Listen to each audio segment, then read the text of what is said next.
A friend of mine posted a question.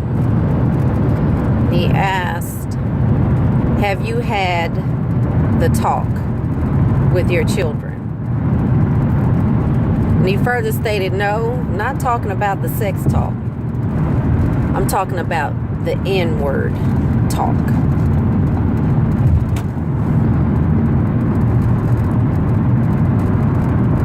Most of us, many of us, feel that it is really sad that in the year 2016, we still have to have racial and racist conversations.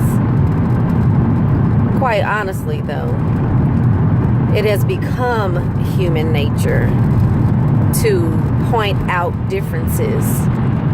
And because we celebrate our differences, there are others who will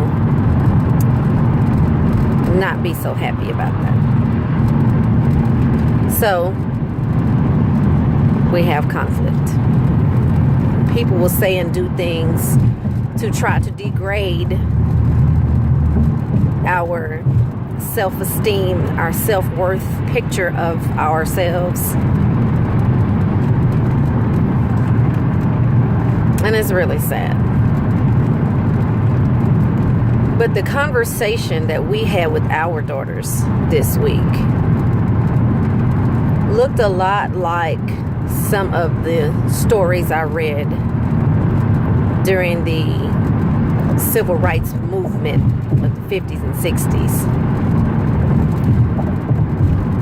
We have to have tougher skin.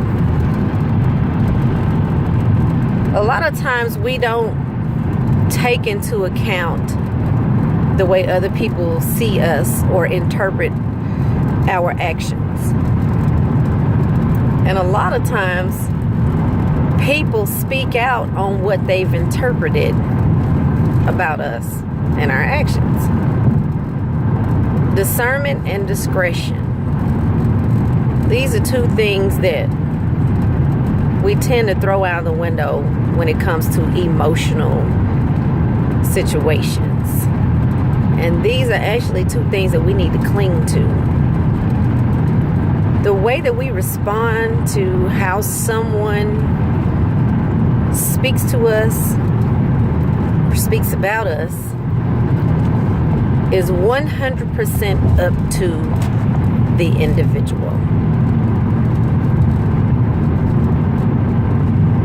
If someone calls you the N-word or some other derogatory word that you don't like, you have to make an assessment. Is this the time to educate? Is this a time to walk away? Is this a time to report such actions? The rule that we try to live by in our home is never allow someone else to dictate how I behave. If I say some things that you don't like and you disagree with, I would hope that you would come to me so that we can discuss it. Because just maybe the way you received it was not the way that it was intended. Y'all think about this today. I love you.